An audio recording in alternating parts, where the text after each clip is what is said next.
bahas tidak panjang lebar, kita hanya akan fokus pada 3 pertanyaan, di mana 3 pertanyaan ini adalah 3 pertanyaan yang umum biasanya akan menjadi diskusi besar di saat kita membahas tentang musik di dalam peribadatan.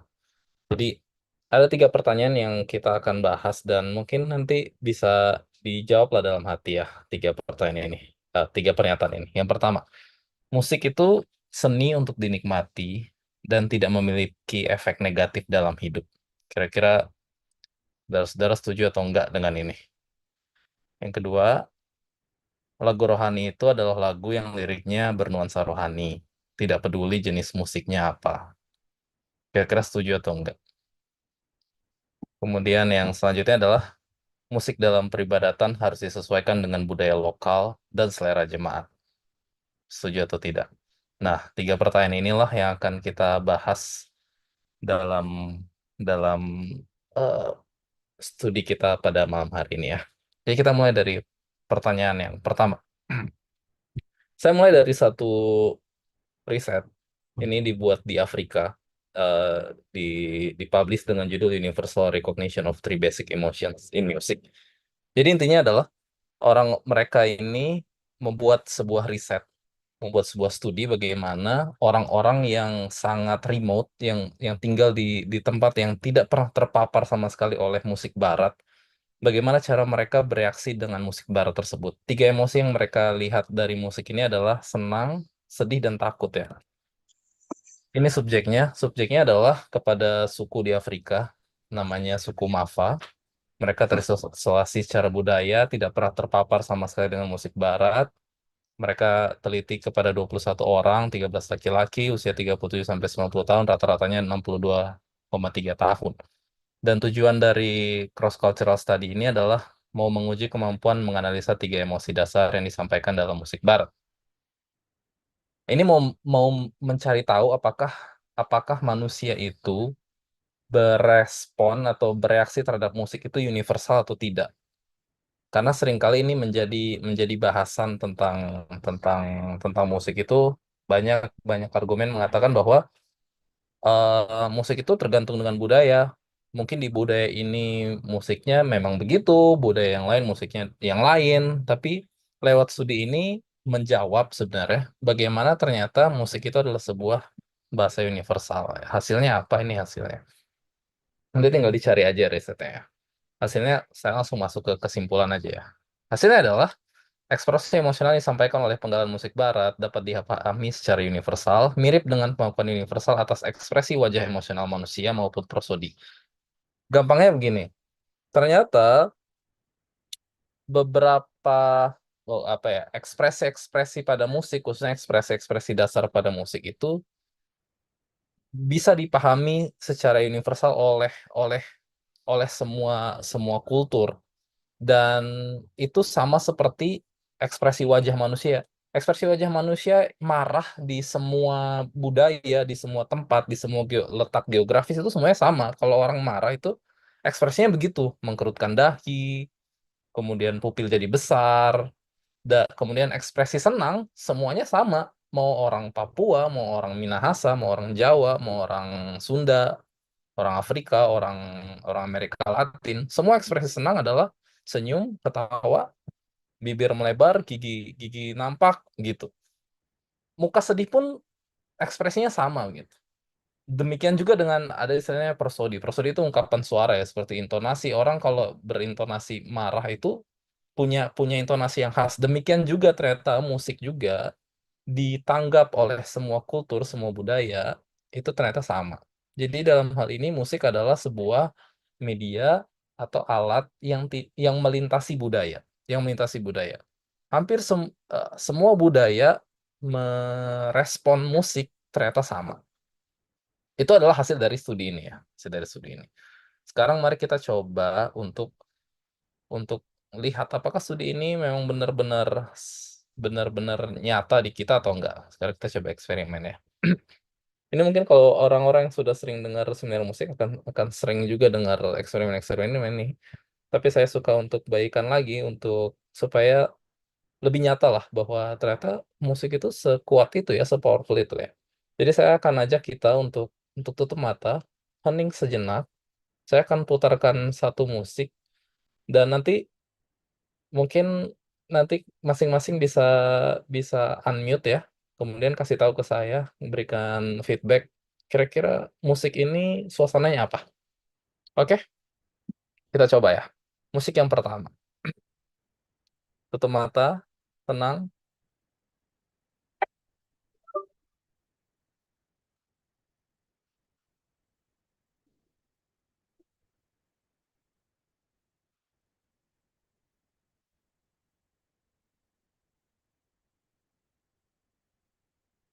Oke, musiknya kedengeran atau enggak ya?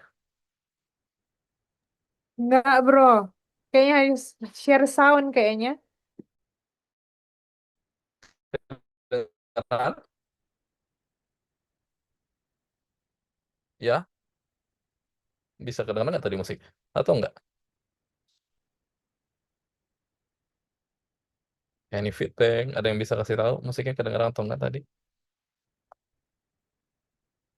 Masih belum Kak, masih belum. Nggak kedengaran tadi. Halo, halo. Enggak ya? Enggak masuk ya musiknya tadi ya? Nggak masuk, Kak. Oke, saya coba ya. Coba. Wah, tunggu ya. Mungkin saya harus stop share screen dulu.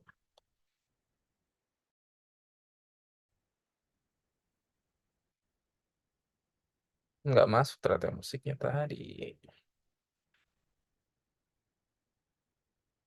Let's try again.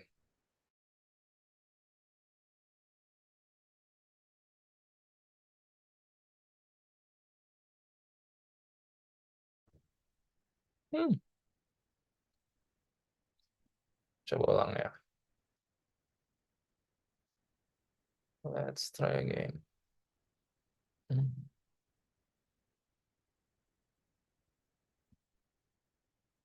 coba lagi. Share screen-nya udah kelihatan.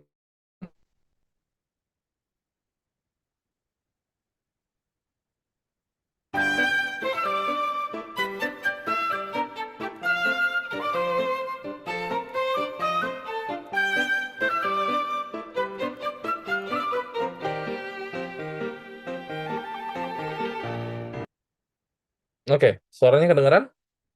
Musiknya terdengar? Bisa, bisa, bisa. Enggak ya? Oh, udah kedengeran ya. Oke, oke. Bisa, Kira-kira bisa. musik yang tadi tuh suasananya apa?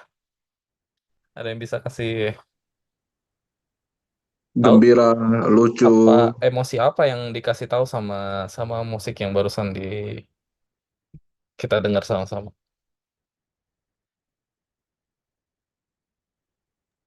Happy. Halo.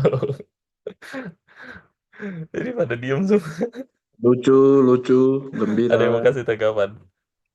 Ya, Lucu ya? lucu, Lucu gembira, apa lagi? gembira. Lucu, gembira. Oke, terima kasih. Terima kasih yang mau menjawab. Oke, betul ya. Senang, bahagia, lucu ya, gembira. Oke, ini musik yang kedua, musik kedua. Coba kita dengar musik yang kedua.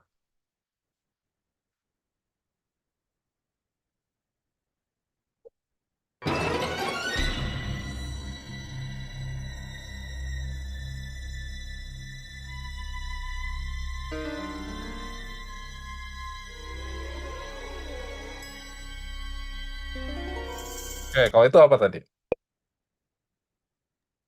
Horor. Oh, oke. Ada yang senang, Suspicion, suspicion, suspicion. ada yang ketawa nggak kalau denger lagu musik tadi barusan? Hmm. Kalau ada yang ketawa mungkin harus ke psikiater kali ya.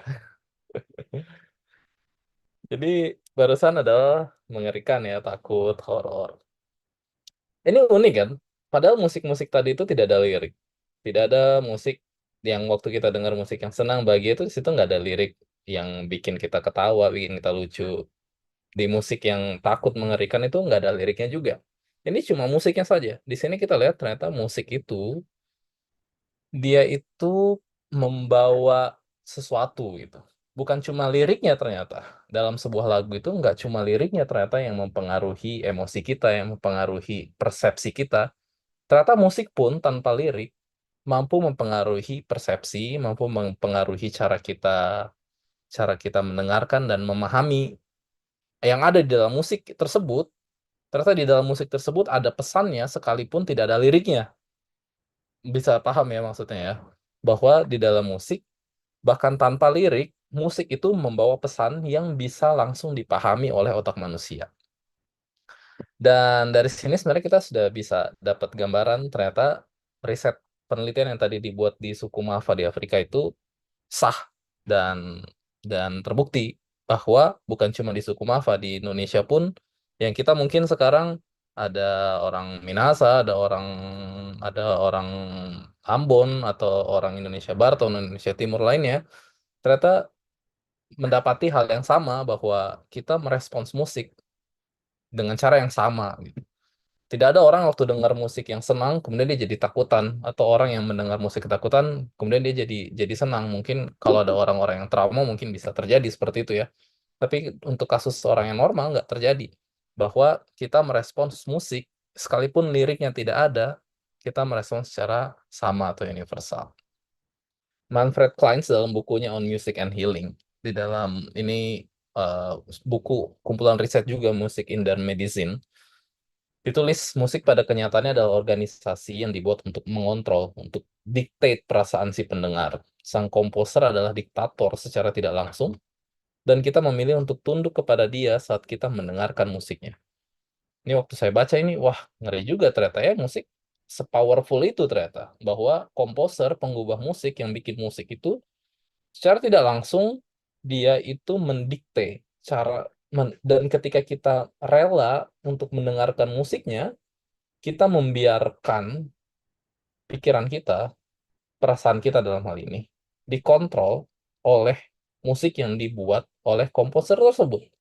Sehingga, bukankah ini adalah suatu hal yang penting untuk memilih musik yang seperti apa yang kita dengarkan, musik seperti apa yang kita nikmati setiap hari. Apalagi sebagai orang Kristen. Kita baca ada dua ayat di sini kalau ada yang punya Alkitab. Mungkin saya minta tolong satu laki-laki baca Kisah 16 ayat 25 sampai 26, dan satu perempuan tolong baca. Satu laki-laki di Kisah 16 ayat 25 sampai 26, dan perempuan 2 Raja-Raja 3 ayat 15. Tolong lagi bisa baca.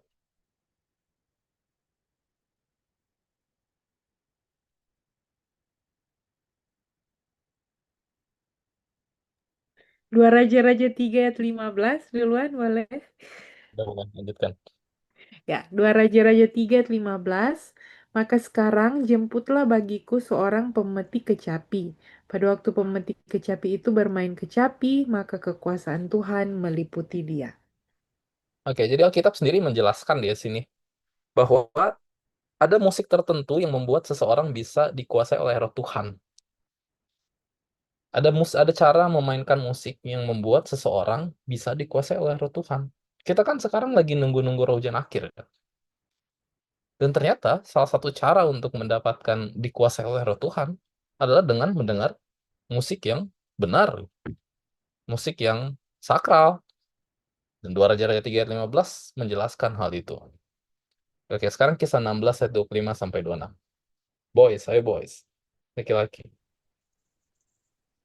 Kisah 16 ayat 25 dan 26. Tetapi kira-kira tengah malam Paulus dan Silas berdoa dan menyanyikan puji-pujian kepada Allah, dan orang-orang hukuman lain mendengarkan mereka. Akan tetapi terjadilah gempa bumi yang hebat sehingga sendi-sendi penjara itu goyah, dan seketika itu juga terbukalah semua pintu dan terlepaslah belenggu mereka semua. Oke, ini kisah unik juga nih. Ini Paulus dan Silas karena dia menginjil, akhirnya mereka dibawa ke penjara. Dan gantinya mereka menggerutu di penjara. Tuhan, kenapa saya sudah menginjil, kenapa saya masuk penjara? Gantinya mereka menggerutu. Mereka menyanyi lagu pujian. Kalau versi King James saya bilang mereka menyanyi himne. Dan sementara mereka menyanyi himne sampai orang-orang yang ada di sekitar penjara itu, yang sama-sama di penjara sama mereka pun mendengar lagu nyanyian mereka. Mereka nggak nyanyi dalam hati saja, mereka menyanyi lagu pujian kepada Tuhan waktu mereka lagi di penjara, bukan karena salah mereka, tapi karena mereka menginjil. Dan orang-orang di sekitar mereka itu dengar apa yang mereka sedang pujikan. Hasilnya apa, saudara? Ayat 26 bilang, gempa bumi terjadi, dan semua belenggu. Bukan cuma Paulus dan Silas, tapi orang-orang yang di penjara itu lepas semua. Ini sebuah gambaran yang luar biasa sebenarnya tentang bagaimana pengaruh sebuah musik pujian. Bahwa musik pujian itu bukan hanya dapat melepaskan belenggu-belenggu kesulitan, belenggu-belenggu kesusahan hidup dari orang yang menyanyikannya, tapi juga orang yang mendengarkan. Efek musik itu bukan cuma kepada orang yang menyanyikan, tapi orang yang mendengarkan juga ikut mengalami, mendapatkan berkat yang sama oleh karena menyanyikan lagu pujian. Itu luar biasanya dari lagu pujian yang dinyanyikan dengan hati yang tulus dan penuh ucapan syukur. Oke, jadi itu part pertama dari musik sakral. Kita dapati bahwa ternyata musik itu tidak netral. Musik itu sendiri adalah sebuah pesan di dalamnya, yang sekalipun tidak ada lirik, otak kita sanggup untuk memahami apa yang ada di dalam musik tersebut, pesan apa yang disampaikan lewat musik tersebut sekalipun tidak ada lirik, dan itu tidak bergantung pada budaya apapun. Budaya apapun merespon musik secara sama. Jadi itu adalah sebuah bahasa yang universal. Sekarang kita masuk yang kedua, Music in the Great Controversy Setting. Di bilangan 14 ayat 22 sampai 23, saudara tahu bahwa sebelum bangsa Israel masuk ke tanah Kanaan, di situ kemudian Tuhan ingatin lagi kepada mereka perjalanan mereka sepanjang 40 tahun di padang belantara. Kemudian Tuhan bilang begini, 10 kali engkau mencobai aku, dan karena 10 kali engkau mencobai aku inilah makanya engkau tidak bisa masuk ke dalam tanah Kanaan. Itu Tuhan bilang kepada bangsa Israel. Jadi ada 10 cobaan di padang gurun. Bukan Tuhan yang cobai bangsa Israel ya, tapi ternyata bangsa Israel yang mencobai Tuhan. Tuhan bilang begitu kok, bahwa 10 kali bangsa Israel mencobai Tuhan, dia bilang gitu. Dan karena alasan inilah mereka tidak bisa masuk tanah Kanaan. Saya nggak akan bahas 10 cobaan ini, itu bakalan panjang.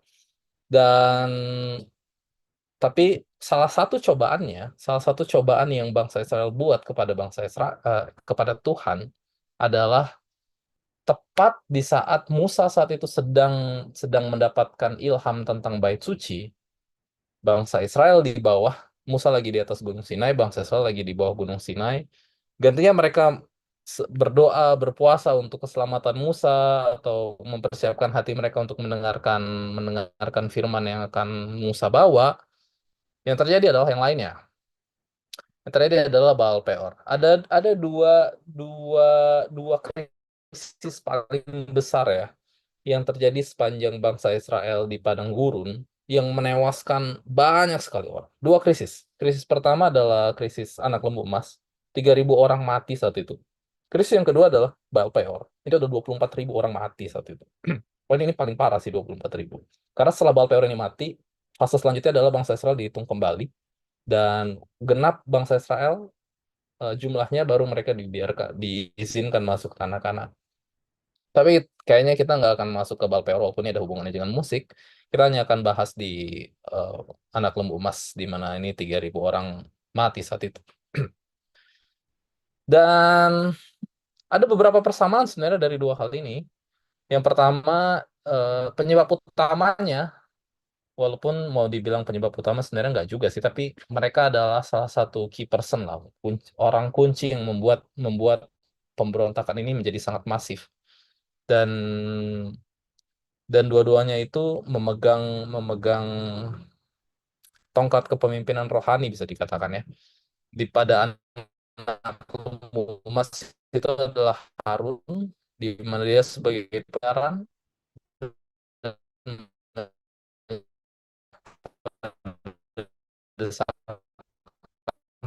secara mayoritas. Sedangkan di bawah membawa kemurtatan juga di dalam umat Tuhan.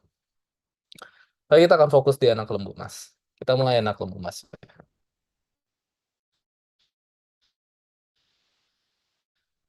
Kita akan fokus pada sisi musik. Di Keluaran 32:17 dibilang, jadi waktu Musa naik ke atas Gunung Sinai, kemudian Tuhan bilang, Musa coba lihat dulu itu bangsa Israel di bawah, lihat apa yang mereka buat. Akhirnya Musa pun harus turun dari Gunung Sinai. Waktu Musa naik ke Gunung Sinai itu dia nggak sendiri ya, dia bawa Yosua, tapi sampai di tengah jalan Yosua ditinggalin, akhirnya Musa naik. Pas turun mereka sama-sama mendekati.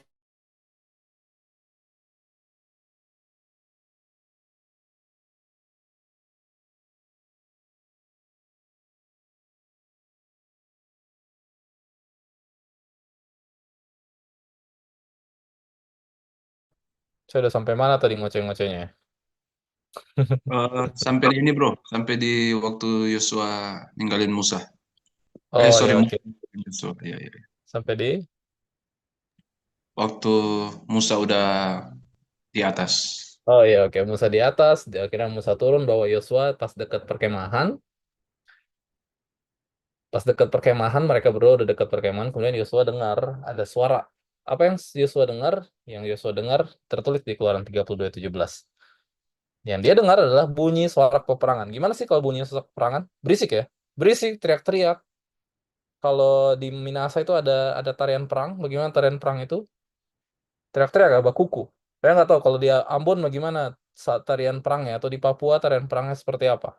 Tapi yang saya tahu kalau yang namanya tarian perang itu pasti, atau ada nyanyian perang, biasa perang juga pasti menyanyi. Biasanya itu teriak-teriak, bakuku, mengaung-ngaung, pokoknya kayak gitulah, suara-suara yang nggak jelas kayak gitu. Itu yang Yosua dengar. Sedangkan yang Musa dengar, ayat 18-nya, dia bilang gini, enggak. Yang dia bilang, bukan bunyi nyanyian kemenangan, bukan bunyi nyanyian kekalahan, yang dia dengar adalah bunyi orang menyanyi berbalas-balasan. Bunyi orang menyanyi berbalas-balasan. Jadi yang Yosua dengar adalah bunyi sorak perang, yang Musa dengar adalah bunyi orang menyanyi berbalas-balasan. Telinga siapa yang benar? Telinga siapa yang salah?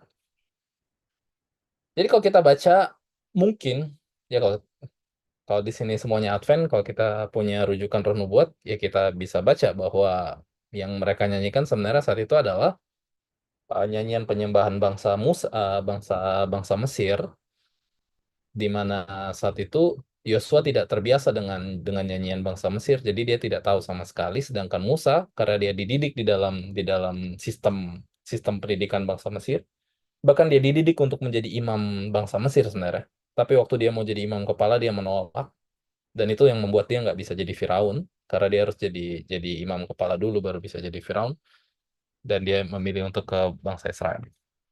Tapi bagi Musa yang dia sudah biasa dengar tata cara peribadatan bangsa Mesir, dia tahu benar bahwa ini adalah sebuah nyanyian. Di telinganya Yosua, yang Yosua dengar itu adalah sebuah kekacauan, bunyi kekacauan. Tapi di telinganya Musa, itu adalah sebuah nyanyian.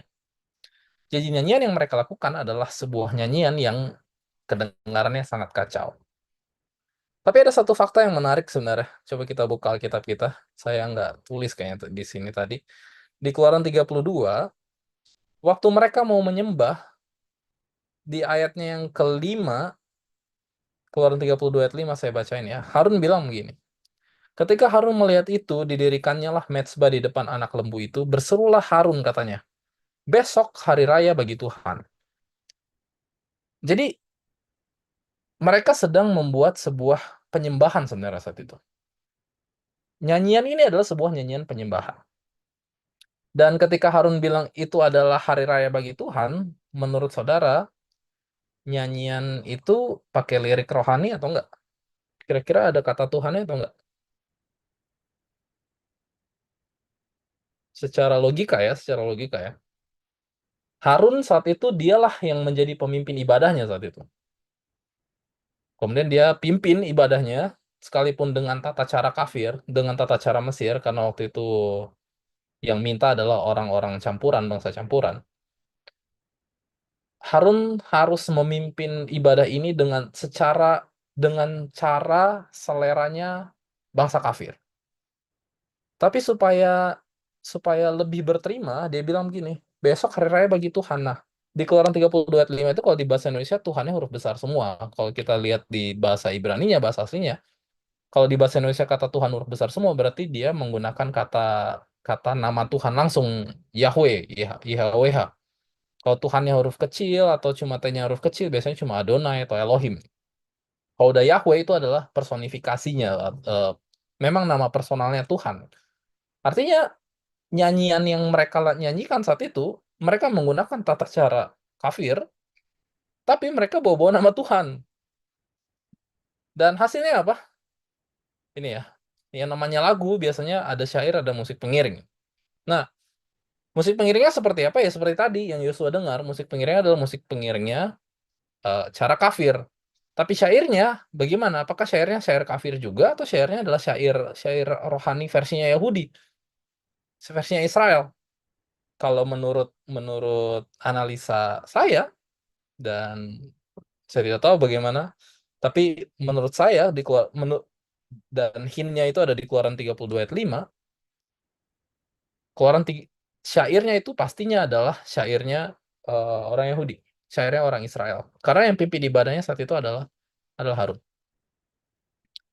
Sehingga ini membentuk sebuah lagu yang memiliki musik pengiringnya ibadah kafir, musiknya musik kafir, musik Mesir, tapi liriknya adalah lirik Israel, gitu. Apakah ibadah ini akan diterima oleh Tuhan atau tidak? Nah, itu yang jadi masalah. Hasilnya adalah, ya tadi, kita udah lihat, 3.000 orang mati karena cara penyembahan seperti ini. Cara penyembahan seperti ini. 3.000 orang mati. Karena menggabungkan cara penyembahan, menggabungkan cara-cara penyembahan kafir, dan menganggap bahwa itu sah-sah saja asalkan intensinya atau maksudnya untuk Tuhan yang benar, tapi menggunakan tata cara kafir. Dan cara itu tidak menghilangkan dosanya. Ternyata 3.000 orang harus meninggal saat itu. Makanya sebagai orang Kristen kita perlu paham prinsip ini nih, Hagai 2 ayat 12 sampai 15. Kita baca ya. Kita buka Hagai 2 ayat 12 sampai 15. Ada yang bisa bacakan? Hagai 2 ayat 12 sampai 15. Saya baca aja. Andai kata seorang membawa daging kudus dalam punca bajunya, lalu dengan puncanya itu dia menyentuh roti atau sesuatu masakan atau anggur atau minyak atau sesuatu yang dapat dimakan. Menjadi kuduskah yang disentuh itu? Lalu para imam itu menjawab, katanya, tidak. Berkatalah pula Hagai, jika seorang yang najis oleh mayat menyentuh semuanya ini, menjadi najiskah yang disentuh itu? Lalu para imam itu menjawab, katanya, tentu. Maka berbicaralah Hagai. Begitu juga dengan umat ini, dan dengan bangsa ini di hadapanku, demikianlah firman Tuhan, dan dengan segala yang dibuat tangan mereka dan yang dipersembahkan mereka di sana adalah najis. Ini adalah sebuah aturan yang sudah sangat baku di bangsa Israel. Ketika Tuhan bawa bangsa Israel keluar dari tanah Mesir, Tuhan mengajarkan pada mereka kurang lebih selama 1 tahun lebih itu di bawah di Gunung Sinai. Lebih kayaknya. Saya lupa berapa tahun mereka di Gunung Sinai. Kalau ada yang ingat. Iya, kayaknya hampir 2 tahun mereka di Gunung Sinai. Yang Tuhan mau ajarkan pada mereka di situ adalah tentang kudusnya hidup sebagai bangsa umat Tuhan, umat pilihan Tuhan. Dimulai dari kekudusan imam, kekudusan keluarga imam, dan terakhir adalah kekudusan umat Tuhan. Dan mereka harus bisa membedakan antara apa yang kudus, apa yang najis, dan apa yang bisa digunakan sehari-hari. Jadi di dalam sistem kehidupannya bangsa Israel, mereka itu melihat sebuah hal, sebuah benda atau apapun itu di dalam cara, bukan dikotomi ya. Kalau dikotomi kan cuma kudus dan najis. Tapi ini 3. Jadi ada yang kudus, ada yang najis, ada yang di tengah-tengah. Yang di tengah-tengah ini tidak kudus tapi juga tidak najis. Itu dijelasinnya di Hagai. Jadi kayak apa itu yang kudus? Kudus itu artinya adalah dia itu memang khusus untuk bait suci. Semua benda-benda kudus itu adalah hanya khusus untuk bait suci, hanya untuk penyembahan, hanya untuk ya untuk Tuhan gitu. Itu kudus. Kalau najis, jangankan untuk penyembahan, jangankan untuk dibawa ke bait suci. Untuk dipakai sehari-hari saja, untuk dipegang saja, nggak boleh. Itu najis. Najis itu misalkan contohnya mayat, darah, atau kotoran, nah itu najis. Ada benda yang tidak kudus dan tidak najis. Dia tidak najis karena dia bisa digunakan sehari-hari, tapi dia tidak kudus karena dia tidak bisa digunakan untuk masuk ke dalam bait suci. Itu tidak kudus, tapi juga tidak najis, gitu ya. Semoga bisa dipahami itu. Nah, sebagai orang Kristen juga sebenarnya kita harus tahu hal yang seperti itu. Mungkin kalau orang Kristen kita perlu tahu dua hal kalau di bahasanya Paulus adalah kita perlu tahu cara membedakan antara apa itu yang bersifat roh dan apa yang bersifat daging. Karena seringkali kita pikir hal yang bersifat daging selama dikasih label rohani itu berubah jadi rohani gitu. Nah, itu yang Hagai bilang, apakah sesuatu yang najis kalau ketemu benda kudus dia jadi kudus? Enggak, justru yang kebalik, yang kudusnya malah jadi najis gitu. Begitu juga sesuatu yang bersifat duniawi, sesuatu yang bersifat daging, kalau udah meskipun dia ditempel 100 kali pun dengan hal-hal rohani, dikasih stempel, dikasih logo rohani, yang namanya najis, yang namanya duniawi, itu duniawi, nggak bisa dicampur adukan. Itu nggak bisa dicampur aduk ya. Rohani, rohani, duniawi, duniawi, nggak bisa dicampur aduk. Sesuatu hal yang duniawi kemudian dikasih tempel label rohani, itu tidak mengubah esensi keduniawian yang kemudian menjadi rohani dan bisa dibawa ke dalam ibadah, peribadatan gereja, nggak bisa. Dan itu yang menjadi kekacauan di dalam menurut saya di dalam gereja Kristen sekarang. Bahwa kita mencoba untuk karena kita tidak sanggup untuk terpisah dari dunia, kita mencoba untuk membawa dunia dengan memberikan stempel rohani supaya bisa dibawa masuk ke dalam gereja dan supaya kita masih bisa nyaman di dalam gereja, kita juga masih bisa menikmati gereja gitu. Tanpa merasa bersalah dengan dosa. Nah, itu masalah di situ. Oke. Jadi itu ya, ada lagu peribadatan campuran di situ di Keluaran 32 di mana sifat-sifatnya adalah dia menggunakan lirik rohani tapi musiknya musik campuran. Lalu musiknya sifatnya berteriak dan ribut, kacau lah intinya, tidak harmonius. Kemudian ini yang ketiga, waktu Yosua dan Musa melihat mereka, ternyata mereka lagi menari-nari, jadi tanda selanjutnya adalah lagu tersebut membuat mereka menari. Dan apa yang membuat seseorang menari? Musik itu kan ada 3 unsur. Ada unsur melodi, ada unsur harmoni, ada unsur ritme atau ketukan. Dan dari 3 unsur itu yang sangat berperan penting, yang sangat berasosiasi kuat dengan pergerakan tubuh sehingga membuat seorang menari adalah ketukan. Buktinya, ini buktinya. Lihat ya. Kayak anjing pun ikut menari. Karena apa? Karena ketukan. Semua ketukan, tapi nggak semua ketukan juga sebenarnya. Ini kalau mau dijelasin panjang lebar bisa, nanti bisa cari tahu aja. Coba nanti search saja tentang ada namanya on beat, off beat, dan backbeat. Nanti cari tahu itu. Dan dari 3 yang tadi saya bilang, on beat, off beat, backbeat, kira sinkopasi, yang mana yang paling menggoyangkan badan, nanti cari tahu aja. Intinya adalah artinya itu bersifat poliritmis ya. Jadi ritmenya itu yang sangat kuat dibandingkan melodi dan harmoni. Ritmenya, ketukannya, beatnya itu kedengaran kuat sekali sampai-sampai membuat orang bergoyang. Ada yang pernah masuk diskotik di sini, klub malam, ada lagu himne nggak di dalam situ? Nggak mungkin, karena kalau nyanyi lagu himne itu nggak mungkin orang bisa joget, nggak mungkin orang bisa menggoyangkan badan.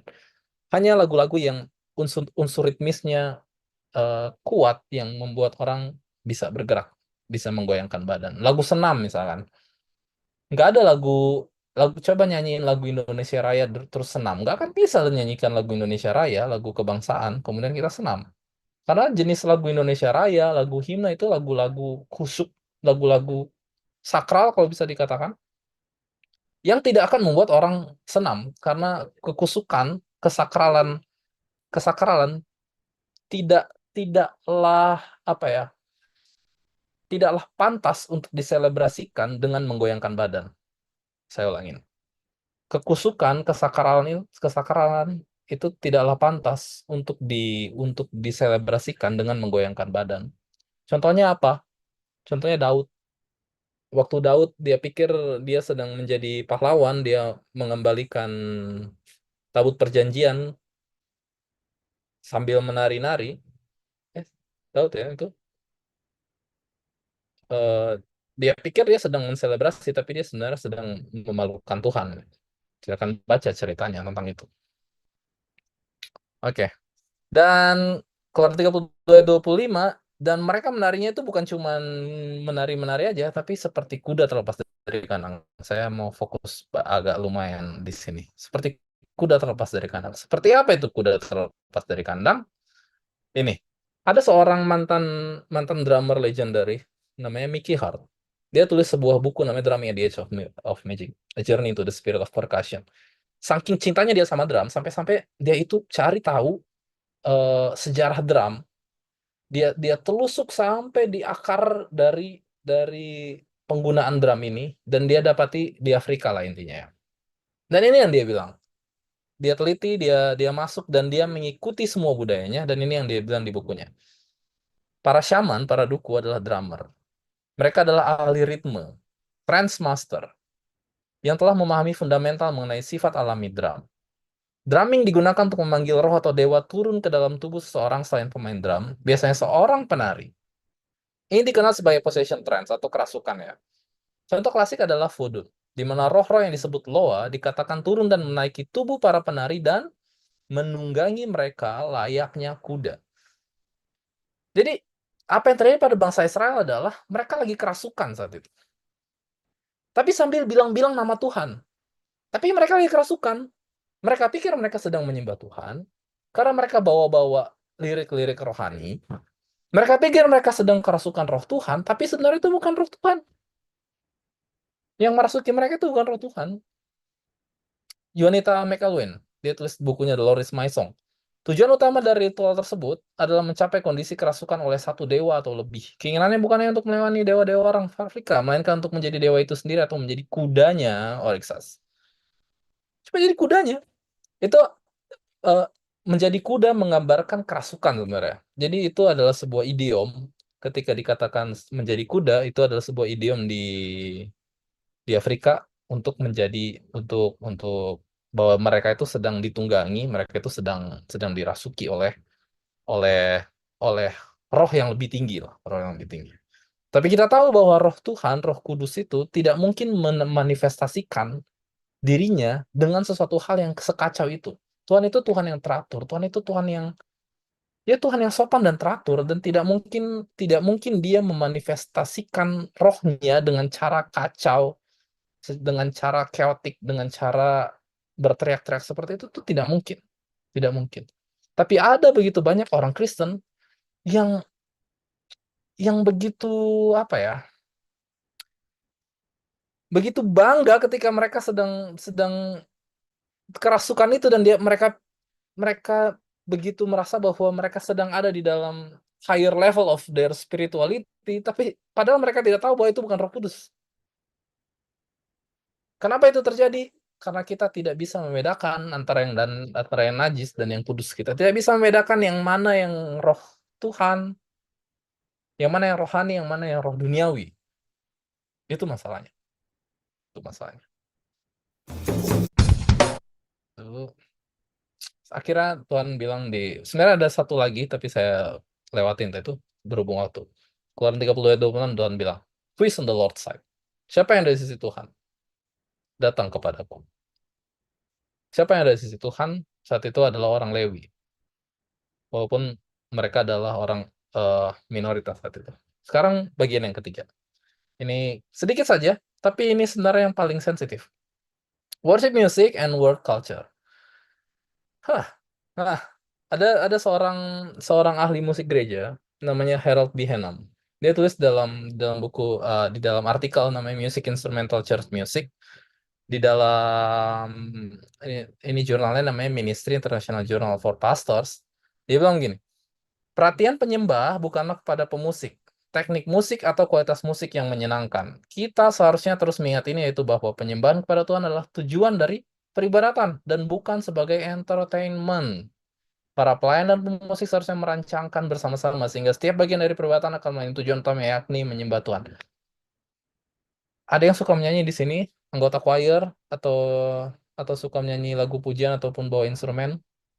Ingat, bahwa setiap bakat musik yang Tuhan berikan, tujuannya bukan untuk menarik perhatian jemaat kepada diri, tapi untuk membawa jemaat melihat ke atas dan melihat kemuliaan Tuhan, bukan kepada diri.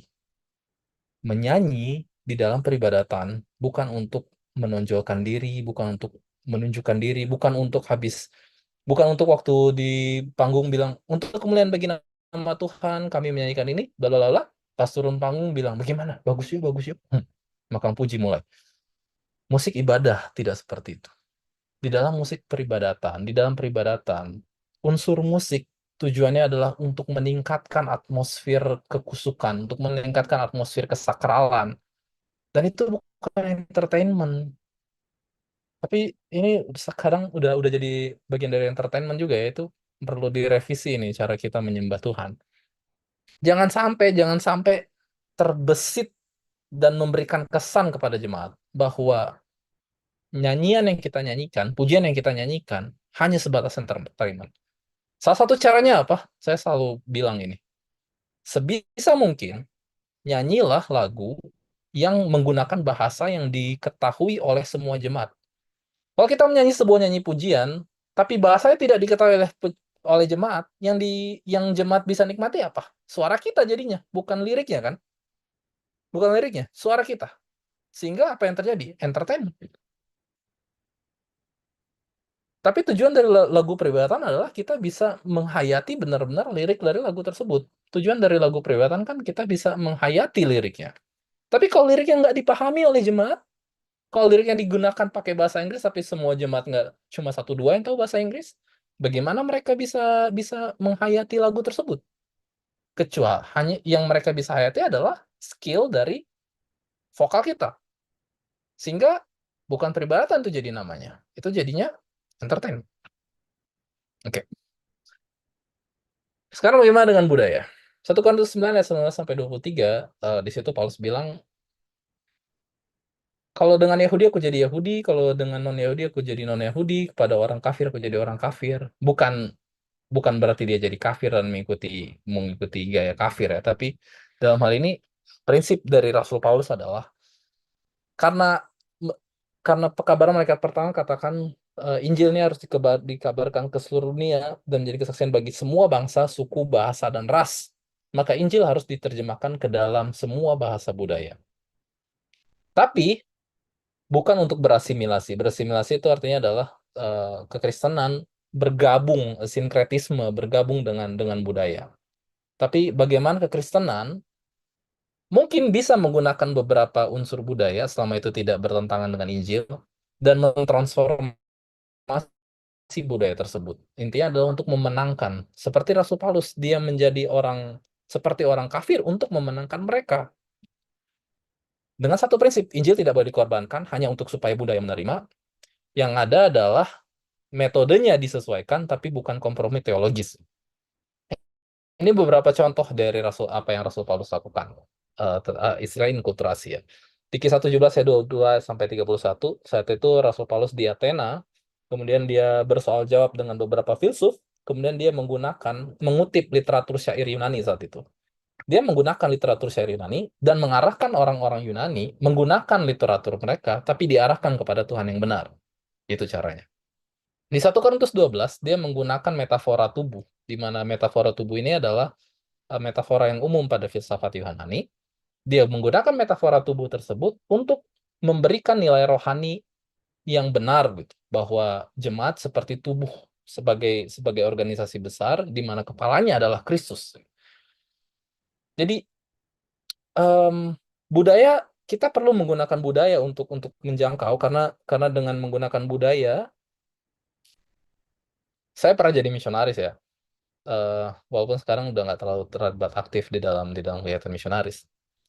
Tapi sebagai misionaris kita perlu untuk mempelajari budaya di mana kita tinggal, budaya di mana kita ditempatkan, dan bagaimana dengan hikmat Tuhan, bagaimana kita bisa menggunakan budaya ini untuk menjangkau orang dan menyisipkan nilai-nilai rohani, nilai-nilai kebenaran gitu, tanpa mengkompromikan kebenaran tersebut tentunya. Gitu.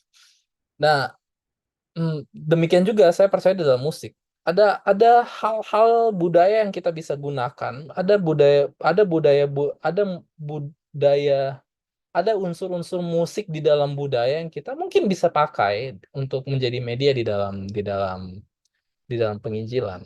Tapi tentunya dengan sebuah batasan. Nanti saya kasih tahu batasannya ya. Roma 14, 1 Korintus 8 ayat 10. Ini berbicara juga tentang bagaimana waktu itu, ini tentang binatang ya, daging di pasar hewan, di mana kalau membeli daging di pasar hewan di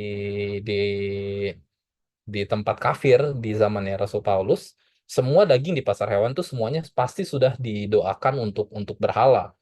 Dan bagi beberapa orang yang kuat, mereka bilang nggak masalah, beli aja karena toh kita nggak percaya berhala. Tapi beberapa orang yang lemah, yang baru masuk dalam kekristenan, mereka pikir itu adalah sebuah penyangkalan iman karena itu kan sudah dipersembahkan, ngapain harus dikonsumsi gitu. Kemudian Rasul Paulus mengajarkan bahwa walaupun memang itu eh, tidak, walaupun kita nggak masalah sih makan itu, Rasul Paulus bilang, tapi untuk memenangkan orang-orang yang masih lemah ini, ya udah ikutin aja kata mereka gitu.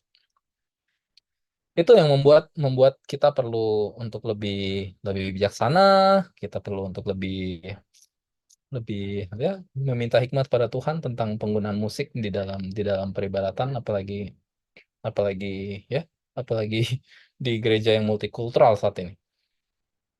Tapi ini di dalam Kolose pasal 3 saya menjelaskan ada ada 3 jenis ya. Ada namanya mazmur, ada namanya puji-pujian, ada nyanyian rohani, ada psalms, hymns, dan spiritual songs. Apa beda dari psalms, hymns, dan spiritual songs? Intinya gini lah. Psalms itu adalah mazmur ya, kitab mazmur. Itu biasanya dinyanyikan berbalas-balasan antara imam dan apa namanya dan jemaat. Itu biasanya di sinagog. Walaupun di early church itu masih digunakan. Kita sekarang agak kehilangan cara bermazmur karena di era zaman pertengahan, ketika ketika gereja Katolik lagi tumbuh-tumbuhnya dan terjadi antisemitisme, sangat membenci Yahudi karena Yahudi sudah membunuh Yesus, sehingga hampir semua budaya dan dan kebiasaan Yahudi itu dianggap dianggap apa namanya dianggap tidak baik lah oleh orang Kristen. Jadi kita udah kehilangan cara bermazmur. Puji-pujian itu himne. Biasanya himne itu adalah sebuah lagu pujian yang memiliki doktrin lah, di situ ada doktrin. Nah, spiritual song itu apa? Spiritual song itu adalah lagu spontan. Biasanya orang-orang diberikan waktu, kalau di early church itu diberikan waktu untuk kalau ada saudara-saudara yang mau memuji Tuhan gitu. Dikasih waktu. Itu adalah lagu-lagu roh spontan, tapi itu bersifat rohani. Spiritual songs. Apa itu rohani? Bahasa Yunaninya pneumatikos, tidak bersifat duniawi. Jadi sekalipun itu spiritual song, sekalipun itu adalah sebuah lagu spontan, tapi dia tidak bersifat daging. Dia tidak bersifat duniawi. Bukan hanya liriknya, tapi juga musiknya. Kalau musiknya mengingatkan kita kepada sesuatu hal yang duniawi, berarti itu tidak layak untuk dinyanyikan dalam peribadatan. Itu aja gampangnya. Gampangnya seperti itu. Ketika kita mendengarkan sebuah musik, kita mendengarkan sebuah irama, kemudian itu berasosiasi kepada sesuatu hal yang bukan rohani tapi duniawi, maka itu tidak pantas untuk dinyanyikan dalam peribadatan.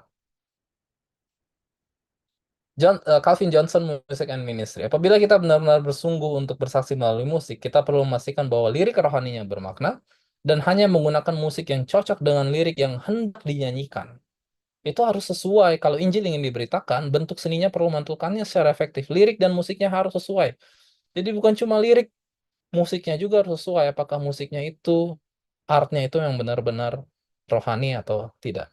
Nah, saya mau kasih untuk penutup ya. Mungkin kadang-kadang orang bilang, oke, kita kan karena dasar kekristenan itu adalah orang Yahudi. Yahudi itu Palestina, Timur Tengah. Timur Tengah kan mereka suka menyanyi, dan kita tahu lagu-lagunya itu lagu-lagu kayak mirip-mirip semi-semi keroncong kayak gitu kan. Luar biasa, puji Tuhan ya.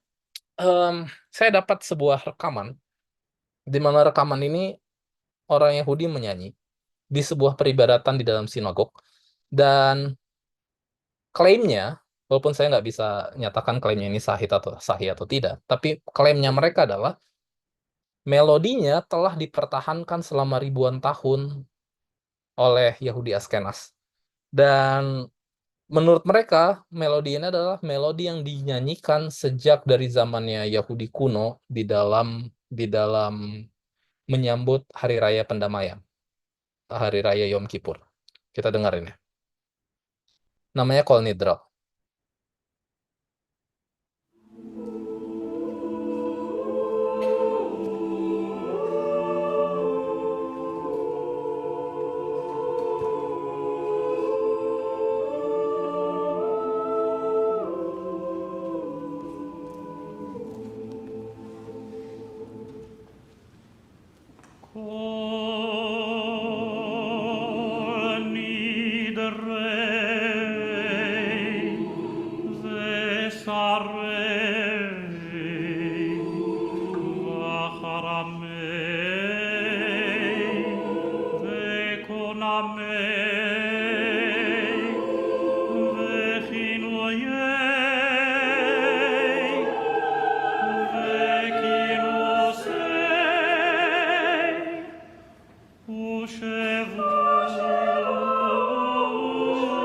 Oke, itu panjang.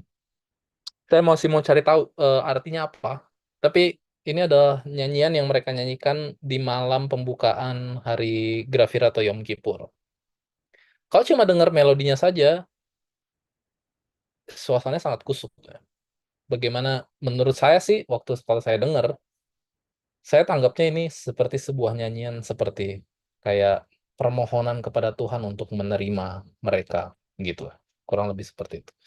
Jadi itulah yang bisa kita bagikan pada malam hari ini. Jadi kembali ke 3 pertanyaan awal. Apakah musik itu adalah seni untuk dinikmati dan tidak memiliki efek negatif dalam hidup? Faktanya, musik tidak netral. Dia dapat menenangkan tapi juga bisa merusak. Dia membawa penyembah kepada Allah yang benar atau juga bisa juga kepada yang palsu. Apakah lagu rohani adalah lagu yang liriknya bernuansa rohani dan tidak peduli jenis musiknya? Jawabannya, otak manusia merespon musik lebih cepat daripada lirik. Jenis musik sangat mempengaruhi pengalaman spiritual. 3. Musik dalam peribadatan harus disesuaikan dengan budaya lokal dan selera jemaat. Faktanya, penyesuaian budaya memang dapat membuat jemaat merasa terhubung dan meningkatkan keterlibatan, tapi musik ibadah haruslah memberikan atmosfer sakral yang sama sekali tidak boleh berasosiasi dengan keduniawian. Sama sekali tidak boleh berasosiasi dengan keduniawian. Karena kalau itu ada asosiasi dengan keduniawian, lalu apa bedanya dengan lagu duniawi? Kalau kita sedang beribadah, kemudian ada unsur-unsur duniawi ya di situ. Jangan berharap Tuhan terima. Jangan berharap nyanyian tersebut bisa jadi berkat bagi jemaat. Itu nggak akan bisa jadi berkat bagi jemaat. Terima kasih. Tuhan berkati kita semua. Masih ada pertanyaan atau saya mau closing statement ini? Kita mau ada tanya jawab dulu pada Oh iya. Oke. Silakan. Bro.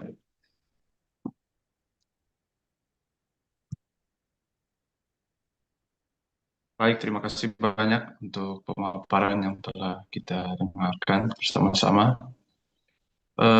Untuk itu kita akan menginternalisasi dan merenungkan ayat-ayat Alkitab firman Tuhan yang telah disampaikan. Mari kita sejenak merefleksikan apa yang Tuhan telah sampaikan tadi melalui ayat Alkitab yang telah disampaikan oleh Brother Christopher. Dan jika ada hal-hal yang ingin disampaikan atau ditanyakan setelah ini, kami persilakan. Mari kita berefleksi sejenak.